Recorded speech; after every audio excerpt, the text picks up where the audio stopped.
Kimsiniz? Biz.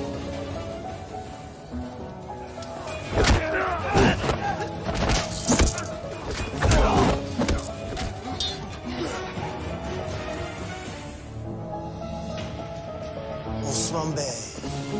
Gelesi.